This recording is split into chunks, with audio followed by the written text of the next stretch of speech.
So I read out a bunch of statistics and I could have gone on, which showcases the performance of India. It's been extraordinary. I mean, when we report on markets day on day, we sometimes have to pinch ourselves and really ask ourselves, is this really real? I mean, or are we in a dreamlike state? You've been bullish on India for a long time, for a few years now. Are you still as bullish? Is India still your favorite market? No, yeah, India's still, basically I've taken the view really, I suppose since the start of the century, that India is the best long-term equity market in the world. Clearly the US has done fantastically well. But in the emerging market, Asian context, India to me remains the great domestic demand story. You have this very emerging equity culture. But what, as you rightly have just highlighted, is amazing is the dynamism of the local asset management industry and the growing retail participation. And actually everybody, I've been in Mumbai 2 days, everybody from the financial industry, I think, is staggered by the resilience of the market following the surprise election result. Myself included. That was a surprise, that was a shocker. Yeah. And I think, I don't think anyone here in the audience as well thought the market will do what it did. One day there was a fall. One-day fall, that's it. And bounced right back to new highs. No, I am staggered that the market only corrected one day. But what's interesting is that the domestic fund managers, the stockbrokers, I think have exactly the same view, and I suspect that a lot of them sold stocks that day, and the retail bought it off them. So it's a very unusual set of circumstances. Chris, before I ask you market questions, what about the Mumbai monsoon? How have you managed to brave that? I think you got in over the weekend? No, I have not been in India in the monsoon since I was an undergraduate. When I was an undergraduate, I lost my passport in Bombay in the monsoon. Oh, now that's a story. That's a story, right?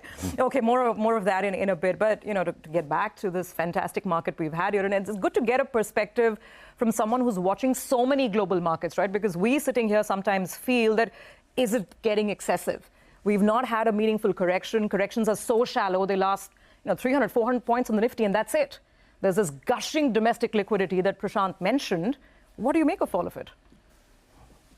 Well, I think fundamentally it's extremely good news that you have growing domestic participation in the equity market. So I think the positive story is to see this as the beginning of an emerging sort of an equity culture. And if you go back to take the US example, between 1980 and 2000, we had a huge growth in equity investing in the US with the arrival of the 401k portable pension plan.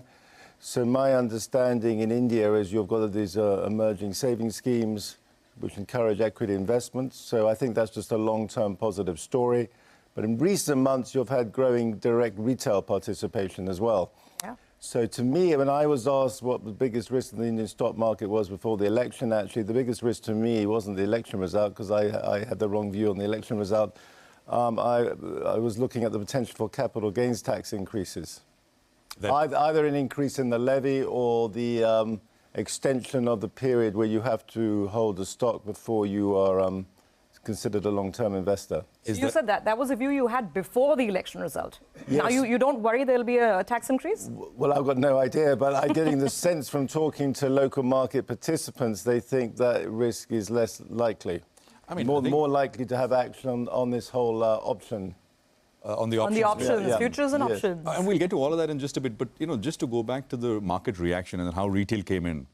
I mean, is that also a buffer to anything adverse which may or may not come out of the budget? I mean, we have the recent experience, 4th of June, when, it was a negative outcome from a market perspective. The market bounces back. So same thing could happen on the 23rd.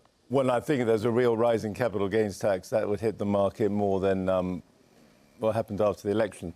But it seems like it's not good. It seems like the possibility of that has been reduced. I mean, it's a thing which comes up before every budget, right? Rationalization of capital gains taxes. And so far, and I think at a philosophical level, governments all over the world also want markets to do very well, right? I mean, I think it's, and that's worked. There's a huge wealth effect. Why would you want to spoil it? No, I know personally, many markets, there's no capital gains tax. In Hong Kong, there's no capital gains tax. And so there's actually, personally, I think you should have no capital gains tax, from my own personal opinion. But if you are going to have a capital gains tax, it makes sense to encourage long-term investment and have a big difference between long-term and short-term holdings. you said that it will be more meaningful as compared to the election result if something were to come through. I mean, just elaborate on that a little bit more. Well, no, because that just increases the risk-reward ratio of investing in stocks. Chris, before we start talking about what you've liked in India, and you've been a big bull on property here, and I think maybe even ahead of the curve, ahead of many others, because you've got that spot on. But before we talk about what you've liked, or what you like, or what you're changing, again, just to understand the kind of domestic liquidity that's hitting the market, it's unprecedented. We've not seen it before.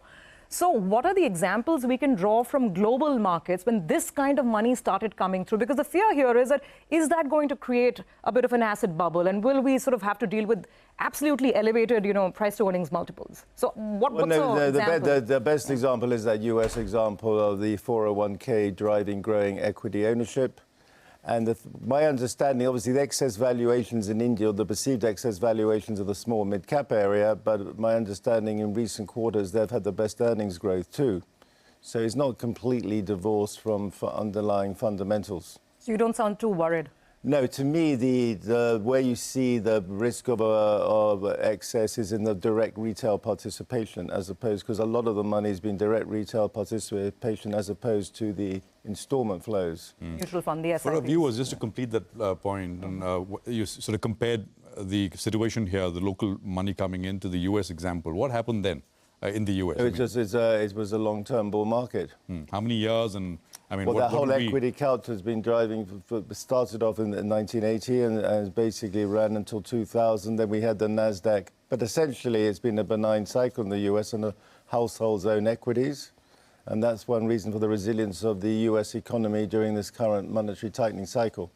And once that money started coming in the US, was there a big difference how markets behaved post the 80s and before the 80s in the US? In the 70s, the US stock market went nowhere because of inflation. It was just flat. No, I'm saying, was there a structural sort of lift and buffer to the US stock market? Yeah. So fundamentally, it's extremely healthy if the Indian stock market is driven by domestic flows and not dependent on what the foreigners are doing. Okay, so that's out of the way. I think you've made it very clear that you don't see that as a risk.